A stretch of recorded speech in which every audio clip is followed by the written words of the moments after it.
এখন আমার ধর্ম বোনের মতো।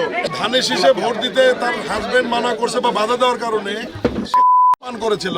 12ই ফেব্রুয়ারি যে নির্বাচন হয়ে গেল, জাতীয় নির্বাচন, সেই নির্বাচনে এই অঞ্চল থেকে, এই এলাকা থেকে সাধারণ মানুষের, গণমানুষের ভোটে, মহান আল্লাহর ইচ্ছায় আমি সংসদ সদস্য নির্বাচিত হয়েছি।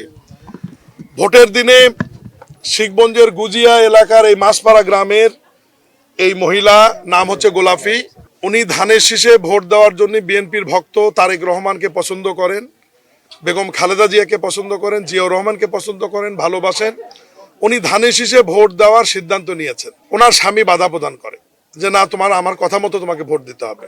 তখন বলছে না, আমি তোমার কথা মতো ভোট দেবো, এটা আমার অধিকার, আমি ধানের শীষেই ভোট দেবো। এরপরে ভোট দিয়ে আসার পরে তার উপর অন্যায় অত্যাচার যেটুকুই হোক করা হওয়ার পরে সে তখন বিষ পান করে তার চেষ্টা করে।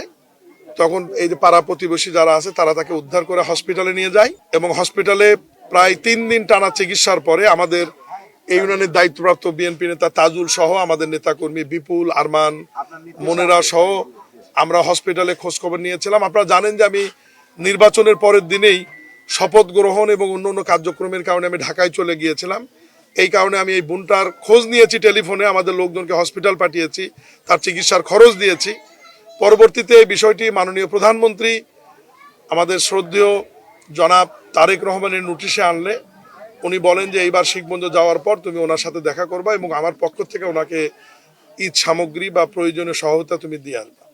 তো মাননীয় প্রধানমন্ত্রীর পক্ষ থেকে আজকে আমি এসেছি ওনার পরিবারের সকল সদস্যের জন্য আমরা ঈদের জামা কাপড় মাননীয় প্রধানমন্ত্রীর পক্ষ থেকে দিলাম।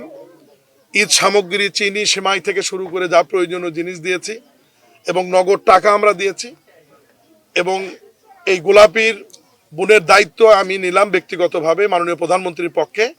ওনার সুখ দুঃখ, বিপদ আপদে সবসময় আমরা পাশে থাকব, কারণ এই ধরনের বিদ্রোহী নারীর সংখ্যা বাংলাদেশে খুব কম এবং নারীর নিজের ক্ষমতার জন্যে, নিজের ক্ষমতায়নের জন্য যে পান করতে পারে, এটা যদিও উদাহরণ, আমি অনুরোধ করবো কেউ যেন এটা না করে, মহাপাপ। উনি এটাকে চ্যালেঞ্জ হিসেবে নিয়ে করেছেন। পরবর্তীতে কেউ যেন না করে, এই প্রতিবাদ অন্যভাবেও করা যেতে পারতো। আমরা পানকে নিরুৎসাহিত করতে চাই এবং আমরা এখানে এসেছি আপনাদেরকে সাথে নিয়ে ওনার খোঁজ নিলাম।